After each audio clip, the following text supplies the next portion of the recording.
Hello students, let us first read the question. State whether momentum is scalar और vector. इस question में हमें बताना है कि मोमेंटम क्या स्केलर है या वेक्टर है। तो सबसे पहले हम समझते हैं स्केलर और वेक्टर क्या होता है। हमें पता है स्केलर्स वो क्वांटिटीज़ होती हैं जिनको डिफाइन करने के लिए सिर्फ और सिर्फ मैग्नीट्यूड की ज़रूरत होती है। जैसे कि मास, हम जब मास को डिफाइन करते हैं तो हम ऐसे बोल देते हैं कि 40 kg। हमें ये बोलने की ज़रूरत नहीं पड़ती कि 40 kg टू द लेफ़्ट, क्योंकि इसकी कोई डायरेक्शन नहीं होती मास की।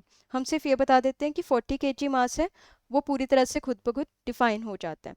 लेकिन जब हम एक वेक्टर क्वांटिटी की बात करते हैं तो उसके लिए हमें दो चीज़ें चाहिए होती हैं, एक मैग्नीट्यूड और दूसरी direction.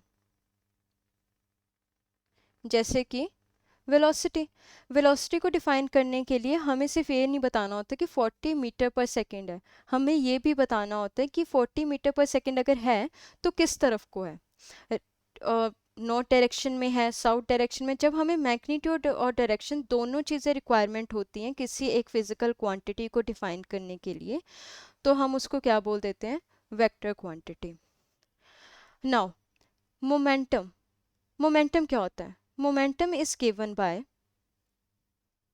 the product of mass and velocity।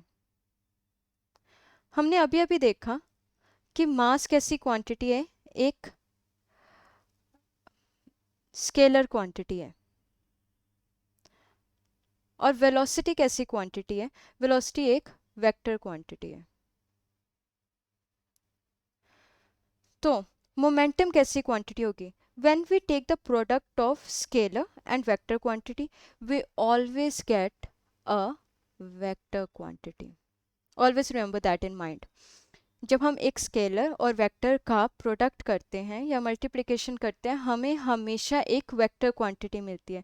तो इससे हम बोल सकते हैं कि momentum is a vector quantity. Hope you understood it well. Thank you.